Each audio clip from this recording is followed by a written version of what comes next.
প্রিয় দর্শক, আপনাদেরকে স্বাগত জানাচ্ছি ঢাকা প্রতিদিনের সাপ্তাহিক অনুষ্ঠান জীবনের গল্প অনুষ্ঠানে।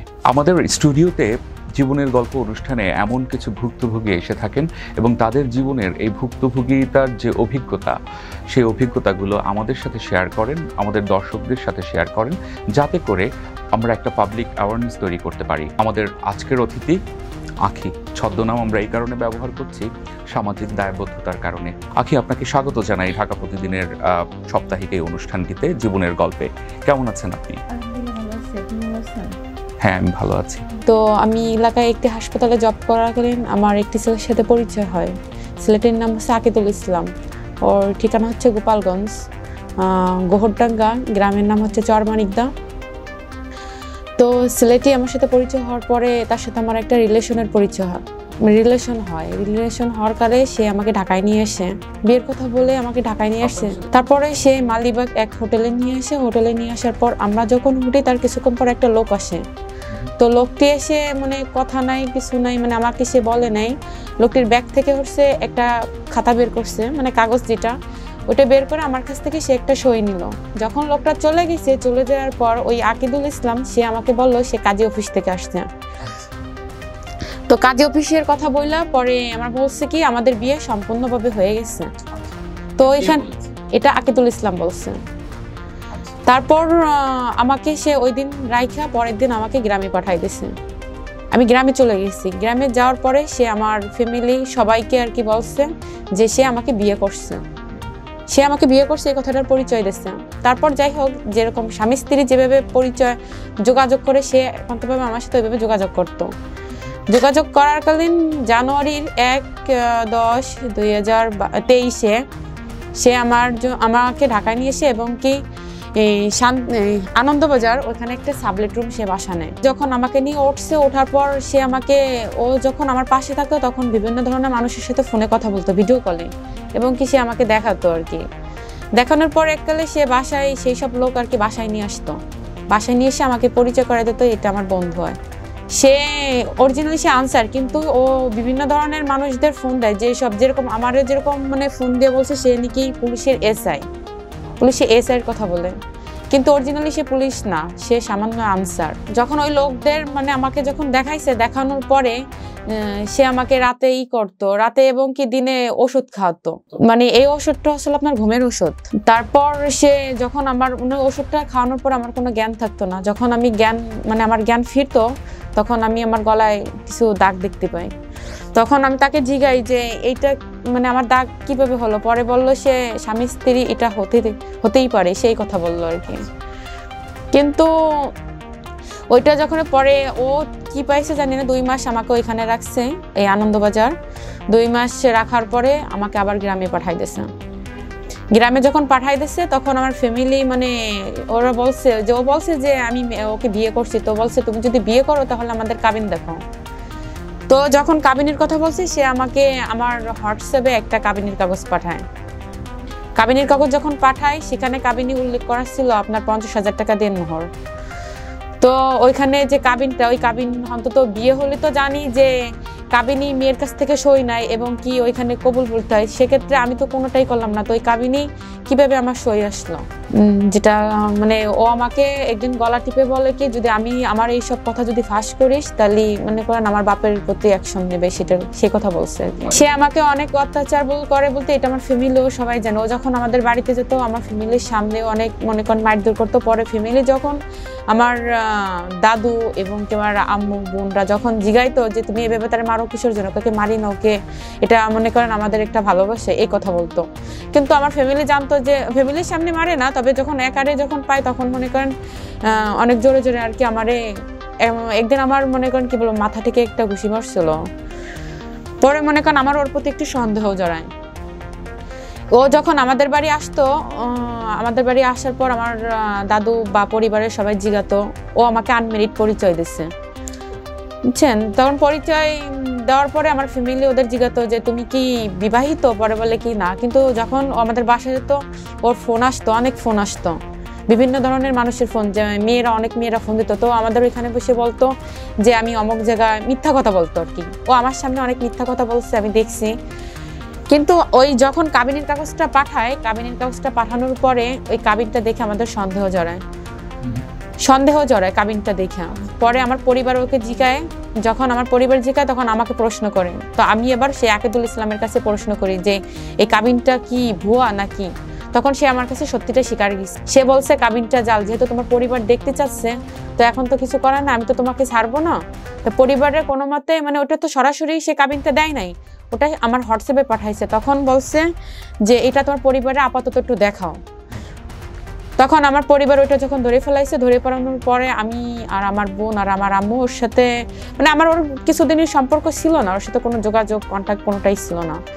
পরে আমি ঢাকায় আসি, ঢাকা নবীনগর, এটা হচ্ছিল পাইপেল 6তলা পারিবারিক কবরস্থান। বাসার নাম হচ্ছে মানিক ভিলা, বাসার নাম্বার হচ্ছিল 655। তো ওইখানে আমি আমার আম্মু এবং আমার আপু ওইখানে আর কি আমরা যাই বেড়াইতে আমার বোনের বাসায়। যখন আমি ওইখানে যাই ও শুনতে পারার পরেও, ও হচ্ছিল 24/10/2024 দিনটা ছিল বৃহস্পতিবারের দিন, ওইখানে উপস্থিত হয়ে এবং কি আরেকটা কাবিনের কাগজ নিয়ে আসে। কাবিন নিয়ে এসে মানে আমার ফ্যামিলির ওইখানে তখন মানে আমার আম্মুর পাও জড়াই ধরে বলছে কি যে আমি ভুল করছি, আমি আগে যে কাবিনটা করছি এই কাবিনটা আসলে সত্যি ছিল না, ওইটা একটা জাল ছিল কাবিন। আমি দেখছি ও অনেক মেয়েদের সাথে মনে করেন সম্পর্ক বলতে কি ও আনমেরিড বলে পরিচয় দেয় মেয়েদের, ওই এসআই দারোগা এইসব কথা বলে মেয়েদের আর কি পোটায় 2 মাস 3 মাস। ওই যে কাবিনটা আমার সাথে করছে সেম ওই কাবিন ওইদের সাথে করে 2 মাস 3 মাস সংসার করা বলতে কি ওই সব মেয়েদের রেকর্ডও আমার কাছে আছে, আমার কাছে প্রমাণ আছে। তো ওইসব মেয়েদের ওইরকম 2 মাস 3 মাস সংসার করে আর কি ওদের ছাড়িয়ে দেয় এরকম, আর বিভিন্ন ধরনের মানুষের কাছে ও বেচাকেনা করে। আকিদুল এমন একজন মানুষ যিনি পুলিশ পরিচয়ে বিভিন্ন মেয়েদের সাথে প্রতারণা করে বেড়াতেন এবং তাদের কাছ থেকে টাকা পয়সা ভাঙিয়ে নিয়ে উনি জীবনযাপন করতেন এবং বর্তমান কর্মস্থল বাংলাদেশ আনসার বাহিনীতে আছেন। আমরা আকিদুলের সাথে নানানভাবে যোগাযোগের চেষ্টা করেছি, আকিদুল প্রত্যাখ্যান করেছে। আমি চাই যে আমার মতন যে সব মেয়েদের ইজ্জত নষ্ট করছে ও, তো আমার কথা একটাই প্রশ্ন, যে লোকটা যে বাটপারটা যে আমার মানে অনেক মা বোনদের ইজ্জত নষ্ট করছে, আমি এর বিচার চাই। যার কারণে আমি মিডিয়াতে আসছি। 24/10/2024 যখন আমার কাবিনটা নিয়ে ওইখানে যাওয়ার পর আমার কাছে ছিল, আমার কাছে থাকা পরে কিন্তু যখন ফোন আসে ফোনটা আমি রিসিভ করার পরে আমি ফোনটা ওর ওয়াইফের নাম হচ্ছে নয়ন। তো সে আমাকে বলে আপনি কে? পরে আমি বলছি আপনি কে? আমি তো আকিদুলের ওয়াইফ বলছি। পরে বলছে সে তুমি কিভাবে আকিদুলের ওয়াইফ হও? আকিদুলের ওয়াইফ তো আমি, এবং কি আমার 2টা বাচ্চাও আছে। তখন আমার সাথে তার বলছে তোমার যদি বিশ্বাস না, আমি বলছি তাহলে আমি কিভাবে বিশ্বাস করবো যে আপনি আকিদুলের ওয়াইফ? সে তো বলছে আনম্যারিড। পরে বলছে না, সে আমার কাছে আমার ননদ আছে। পরে তার ফ্যামিলির সাথে আমি কথা বলার পরে বলছে যে হ্যাঁ আকিদুল বিবাহিত। তখন আকিদুলকে যখন আমি ধরছি, আকিদুল ওইখান থেকে চলে গেছে, আমার প্রশ্নের কোনো উত্তর দেয় না। যখন ও এককালে বাসায় চলে গেছে, বাসায় যাওয়ার পর ওর ওয়াইফরে অনেক মারধর করার পরে ও স্বীকার গেছে যে হ্যাঁ আমি ম্যারিড স্বীকার গেছে। পরে আমাকে বলছে যে আমি ওকে ডিভোর্স দিয়ে আমি তোমাকে নেব। আমি বলছি না, কারণ কি তা আপনার 2টা বাচ্চা আছে আর আমি কোনো মেয়ে হয়ে মেয়ের ক্ষতি করতে চাই না। তো ও যেদিন আমাকে বলছে ওর ওয়াইফকে ডিভোর্স দেবে, ডিভোর্সের একদিন পর কিভাবে আপনার ডিভোর্স, আমি তো জানি ডিভোর্স করলে অন্তত এটা 1 সপ্তাহ 2 সপ্তাহ এমনকি 1 মাসও লাগে, তো কিভাবে মানে সাথে সাথে ডিভোর্স হয়ে যায়। তো সেই ছেলেটা বাটপারটা ও আমার হোয়াটসঅ্যাপে ডিভোর্সের কাগজ পাঠায় ওর ওয়াইফের। তো যখন ওই ডিভোর্সের কাগজ পাঠায়, আমি তার ওয়াইফকে ডিভোর্সের কাগজটা আমিও পাঠাই দিই যে আপু আপনি কি আপনার শ্বশুর বাড়ি নাকি আপনার বাবার বাড়ি, ওকে আপনাকে ডিভোর্স দিছে? তো সেক্ষেত্রে বলছে যে না বোন, আমাকে তো ডিভোর্স দেয় নাই। তখন আমি বললাম যে আমার কাছে তো ডিভোর্সের কাগজ আছে। পরে বলছে আমাকে পাঠাও। যখন আমি তাকে দিই, ওই আকিদুল তার পাশে ছিল, তখন সে আকিদুলের কাছে বলছে যে তুমি কি আমার ডিভোর্স দিছো, সত্যি বলবা? পরে বলে কি না আমি তোমার ডিভোর্স দিই নাই। পরে আর কি সে বলছে, তার ওয়াইফ যখন বলছে ঠিক আছে তুমি যেহেতু আমাকে ডিভোর্স দিছো তাহলে আমি চলে যাবো, পরে তার ওয়াইফের পাও জড়াই ধরে বলে যে না আমি ওই মেয়েকে তো আমি বিয়ে করি নাই, ওই মেয়ের সাথে আমি প্রতারণা করেছি এবং কি ওরে মানুষের কাছে বিক্রি করছি আমি। তা ও আমাকে বলছো, আমি যখন এলাকায় ছিলাম তখন ও আমার এলাকায় গেছে, যাওয়ার পর মানে আমাকে একটা বলছে যে অ্যাকাউন্ট খুলতে বলছো, অনেকবার মানে বলছে, বলার পর লাস্টে বাধ্য হয়ে আমি অ্যাকাউন্ট খুলছি। অ্যাকাউন্ট খোলার পরে মানে অ্যাকাউন্ট থেকে তো আপনার ওই যে ইসের কার্ড দেয় একটা, তো আমাকে বলছে কোনো কাট হবে না, আমার চেক লাগবে। পরে বলছে তুমি চেক নিয়ে এসো, কারণ ও তো এসআই বলে পরিচয় দিয়েছে। বলছে আমি যখন রিটার্ন হয়ে আসবো, যে পেনশনটা পাবো সেটা আমি তোমাকে আর কি ওইখানে করবে। তো ও হ্যাঁ নমিনি করবে, এটার কথা বলছে। তারপর আমার ওই দিন অনেক জ্বর ছিল, তো আমার সে বাগেরহাট যাই লাগছে। যাওয়ার পর আমি যখন চেকটা নিয়ে বাড়িতে আসি, ও মানে সেই সাথে সাথে আমার বাড়ি এসে এবং কি আমার কাছ থেকে 5টা স্ট্যাম্প আর 5টা চেক আমার কাছ থেকে সই করায় নাই। যেদিন ও নিছে সেই দিনই মানে ওই দিন রাতেই মনে করেন আমাকে ফোন দিয়ে অনেক কথা, মানে অনেক খারাপ খারাপ কথা আমারে বলে কি তুই কে, তোকে আমি চিনি না। পরে আমি এবার বললাম যে কেন, আমি না আপনার ওয়াইফ? পরে বলে কি না, আমি কি তোরে বিয়ে করছি নাকি? তখন বলছে আমার ছিল একটাই কাজ, তো আমার কাজ সাকসেসফুল হয়ে গেছে, আমি আর তোকে চাই না। সে আমাকে এই কথা বলছে, বলে আমার কাছ থেকে নিয়ে গেছে। বলছে কি যে এই চেক দিয়ে, বলছে যে এই চেক দিয়ে আমি তোরে যে কোনো ইসে ফেলাইতে পারবো, এটার কথা বলছে আর কি।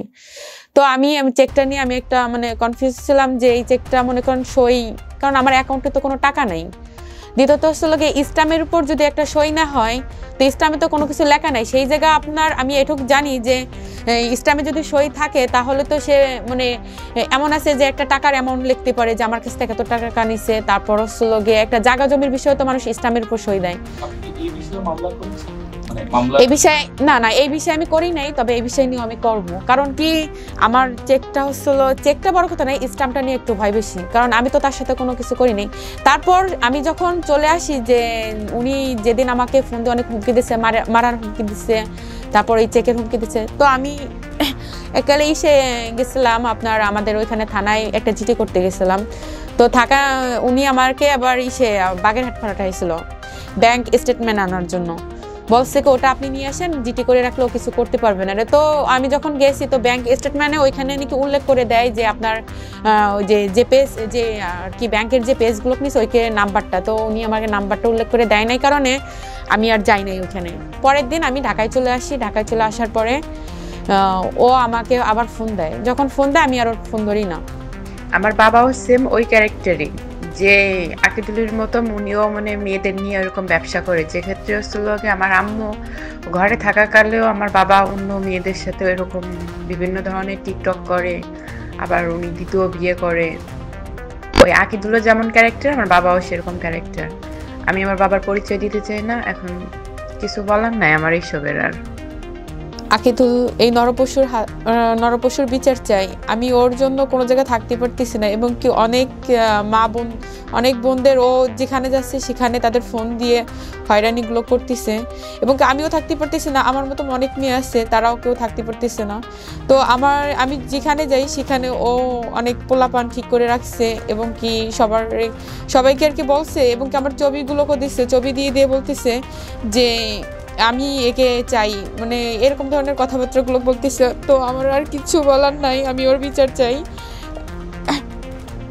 ওর জন্য আমার লাইফটাই শেষ হয়ে গেছে। আমি একটা স্টুডেন্ট, আমি পড়াশোনা করতে চাই, কিন্তু আকিদুলের কারণে আমার কোনো কিছু হচ্ছে না। আমার আর কিছু বলার নাই। তো আপনাদের কাছে একটাই কথা, আমি এই আকিদুলের বিচার চাই। আমরা শুধু এই মেয়েটির কথা বিশ্বাস করতে চাই না, আমরা শুনতে চাই এই মেয়েটিকে যে জন্ম দিয়েছে জন্মধাত্রী মা, আমরা শুনবো তার কথাও।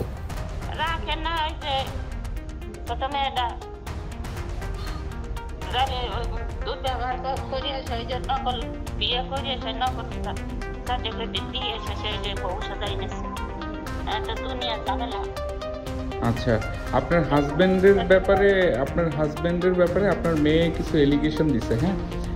এগুলো কি সত্য যে আপনার হাজবেন্ড হচ্ছে আপনার ওই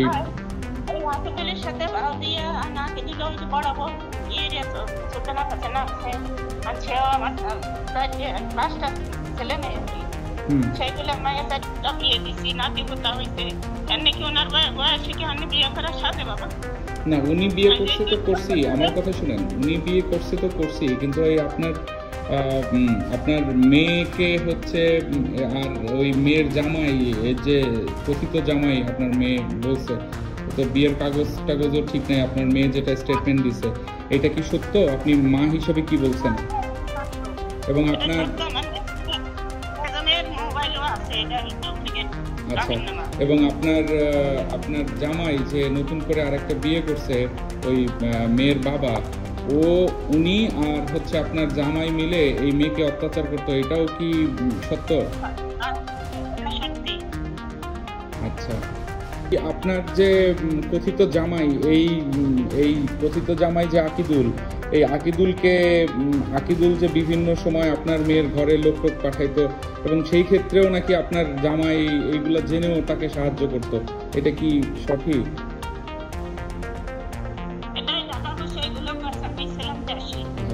এই টাকা খেয়ে এগুলো করে এগুলো করছে। পরের কারণে মাইয়া খারাপ হয়ে গেছে, তো সে অস্বীকার করছে না, তাকে আমি এগুলো জানিনি। প্রিয় দর্শক, এতক্ষণ তো শুনলাম আখির কথা, আমাদেরকে খুঁজতে হবে আকিদুলকেও। আমরা জানাতে চাই আপনাদেরকে গোপালগঞ্জের আকিদুল কতটা দুর্ধর্ষ। পুলিশের চাকরির নাম ভাঙিয়ে, আনসারের চাকরির নাম ভাঙিয়ে গ্রামের সরল সহজ মেয়েদের সাথে প্রতারণা করে সর্বস্ব কেড়ে নেয়া এই আকিদুলকে আমরা মুখোমুখি করতে চাই আপনাদের সামনে।